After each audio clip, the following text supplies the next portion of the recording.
All right, folks, what is going on? This is episode 538 of the First and Frame Rate Show. I am VF Baller. Over here, we talk about Georgia Southern Atlanta Falcons football. And today, we're going to talk about the front office. They're not getting Lamar Jackson. The Falcons are moving on. I don't even think they ever was in the sweepstakes for it. But we'll talk about that. Also, we're going to talk about trusting the front office because you got to understand, these guys don't put out much information. When they do put out information, it's very little, and then the information has already been verified before they even put it out. So they keep all of their rumors close to the chest, and I think that's a really good thing.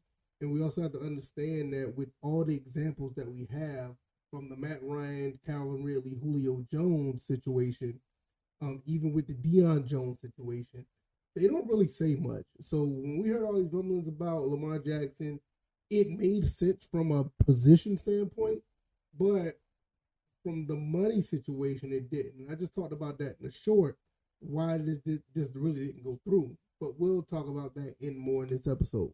If this is your first time here, welcome. I can be found on YouTube and Rumble.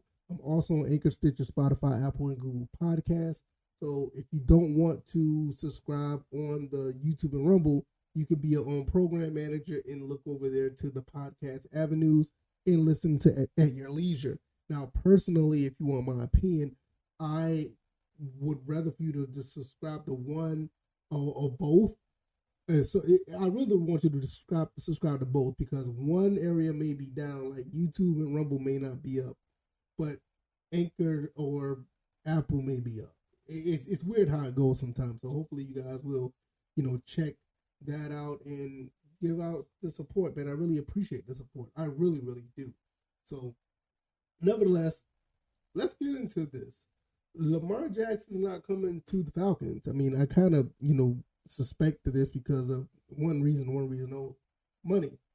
You don't want to spend that much money on one player. I think it's been, noted that the Falcons front office don't want to do that. One of the reasons why we got from under Julio Jones, one reason why we got under from Matt Ryan, and I guess the Deion Jones situation, I'm not really sure. I think that was more of health.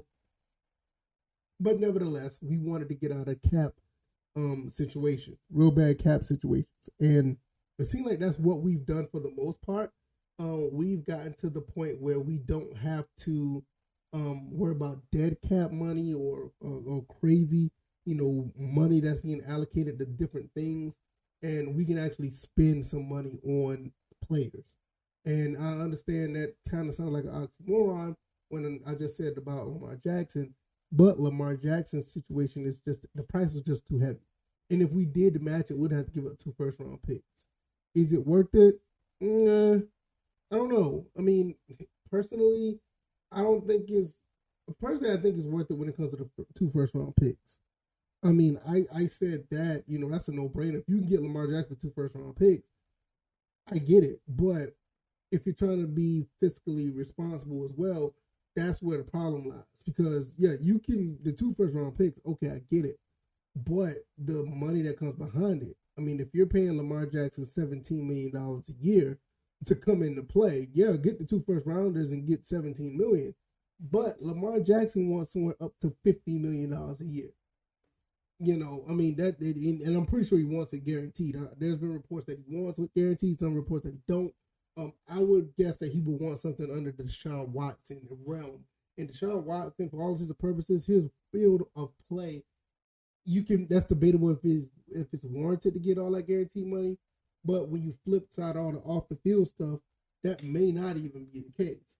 So there may be something that, you just don't want to deal with. So at the end of the day, is it something that you want to do? I don't think the Falcons is something that's what they wanted to do. So therefore, they're going to move on. Desmond Ridder, for all intents and purposes, is their guy. If you heard what Coach said about Desmond Ridder in the past, he thinks he has a bright future. They like what they saw in the 4 games. Arthur Blank even likes him. And I'm pretty sure Terry Fontenot's on board because they all make a collective agreement, especially like the GM on down. They make a collective agreement who they want to draft and when and where. To be honest, I'm actually surprised Desmond Ridder fell to the Falcons in the 3rd round, because between him and Malik Willis, there were rumblings that they would have been picked around the same time Kenny Pickett was in the first round. So it was really, surprising. But nevertheless, I think they got a really good guy with Desmond Ridder, and you can build around this kid. Based on the 4 games I've seen, I think he has enough to actually get a chance to be QB1. And that doesn't mean that we're not going to draft a quarterback. I think we are. But it's probably going to be somewhere down the line, maybe 3rd, 4th round, depends on who's available. And we're going to get a veteran. We're going to bring a veteran in.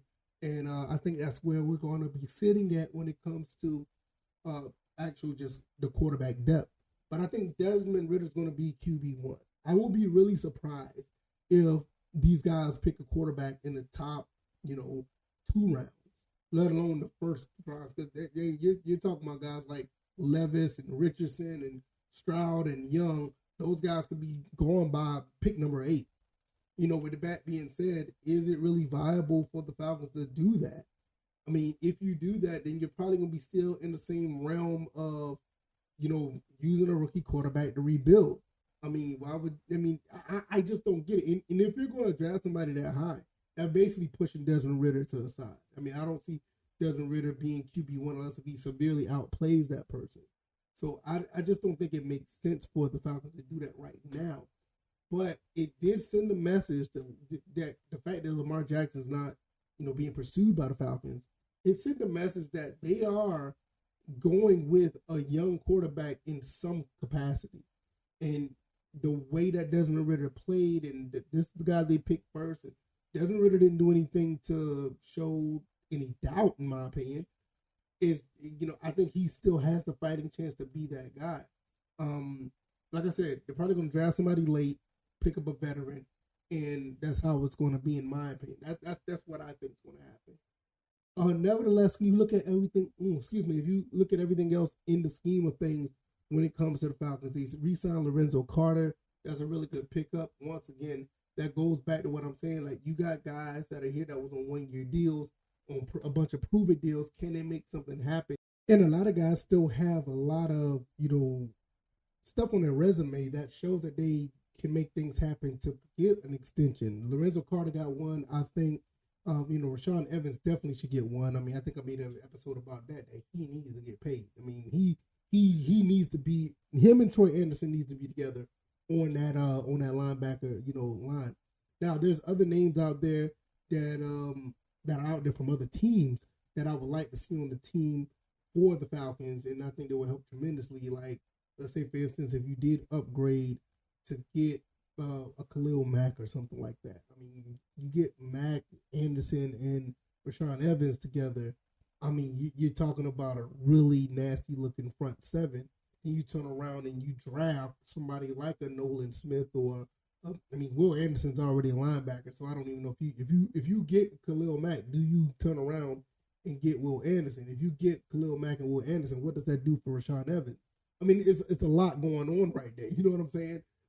Cornerbacks. Do we need a cornerback? I think we need a cornerback, even though Casey Hayward is coming back. You can't have enough cornerbacks. So, a lot of this stuff is predicated on what the front office is trying to do. They want to get guys that are on that were on prove-it deals and see if they can evolve to get a long-term contract, or are they going to still try to bring some more guys in who are already proven that can, make things happen with their with a long-term contract for them. Because like I said, you got a lot of guys on defense that are getting, they're being released because of they're cap casualties. And the Falcons got money. And I don't see Khalil Mack possibly going back to the Bears. I don't see that. It sounds good. I just don't see it. But I think playing in a system like the Falcons got with a new defensive coordinator, I think that bodes very well for a guy like that. I mean, we could have a really disrupt the front 7. But the thing is, you just got to trust what this front office is doing. You look at what Dean P set on the table for the Falcons, where he wants everybody rushing the passer. And you got a guy that's from the New Orleans Saints who the defense was actually pretty good for the most part, especially rushing the passer. You had a lot of guys who are finding ways to get to the quarterback, and you get some guys that we already have now, like Grady Jarrett, Ebikete, You got D'Angelo Malone, Troy Anderson. You got some guys that are on that front seven. You add a few more pieces, and you got something nasty going on right there. You got something really nasty. So, I know everybody wants to talk about the quarterback situation. Lamar Jackson, I think right now we only got one quarterback on the roster. You got all this stuff going on with that. But then you turn back around and like the quarterback we have could be our quarterback number one. I mean, he's not that bad. Nobody has much negative to say about Desmond Ridder. It's more about preference. And people have their personal preference when it comes to what's on this team. Now, I don't have a personal preference. I just look at production. And I look at the progression. From what Desmond Ridder did in these 4 games, I think he can produce to be a high-level quarterback in this league. Repetition makes you better. Actually getting the reps, learning more, seeing more defenses, playing more in real time it makes you better. And that's what we saw in that little small sample size of 4 games. You saw Desmond Ridder get better as it goes. So from a logical standpoint, I would like to have him be QB1 because he's progressed and he's on a rookie deal. I mean, I understand the Lamar Jackson situation. Oh, you can get all these good players in rounds 3, 4, 5, 6. Yeah, yes, you can. I'm not disagreeing with that. But what happens when you can't pay, the top talent who can make a difference? What happens then? You got a lot of guys who are, playing on these small deals who are probably, people that you can just afford, not people who can actually make the team better. But you have this quarterback who's eating up, in some cases, 50 to 55% of your cap. I mean, is that something that you want? I mean, I don't know. I mean, to be honest, I don't know. I mean, even with the Ravens doing what they did, I mean, look how far the Ravens got. The Ravens had a chance to do some things, but they weren't really deep in the playoffs since Flacco was there. You know what I mean? So I feel that it's doable if Lamar Jackson was it, but because anything's possible. You could assemble a team together and go on a run. I mean, I'm not going to sit here and say that's not possible. But when you're looking at the whole scheme of things, you get a kid on a rookie deal and build pieces around him. And let's say, for instance, you go deep in the playoffs with him and then he ends up costing a lot of money. You want to keep him, that's cool. Maybe you get a hometown discount. I'm not going to say discount, but you may get a hometown finesse where both sides finesse the contract for him to be possibly get a bunch of guaranteed money signing bonus, but the contract itself is backloaded, so he doesn't get to see the big money contractually for the next 4 to 5 years down the road. So like the first 3, he's probably getting paid $11 million against the salary cap. He's probably getting $80 million guaranteed off the signing bonus. So he's already getting paid in 1 year 90-something million straight up, and everything else is just backloaded from the end, and you just restructure, or maybe maybe you don't extend them. Everybody's happy. I mean, there's so many ways to do this, but the main thing is I want a team that's collectively good. I don't want nothing top heavy. I don't care if it's a receiver. I don't care if it's a running back. I don't care if it's quarterback. I don't want 1 or 2 people killing this team salary cap wise. I mean, we just got out of that with Matt Ryan, and I don't think that Terry Fontenot was going to go down that path again. So therefore, this is the way that they're going to go, and I'm going to trust them. I mean, I think that's just the best way to do it, in my opinion. So let me know what you guys think. Am I crazy or whatever the case may be? You're kind of upset because Lamar Jackson's not a Falcon. Do you trust what the front office is doing? Let me know.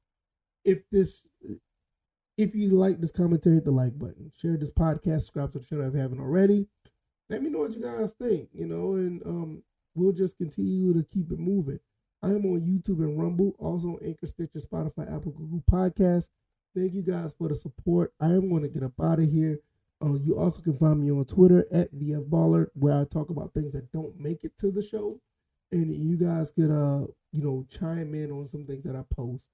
Other than that, I am out of here. I'll see you in the next episode. You guys take it easy and you guys be blessed. Peace.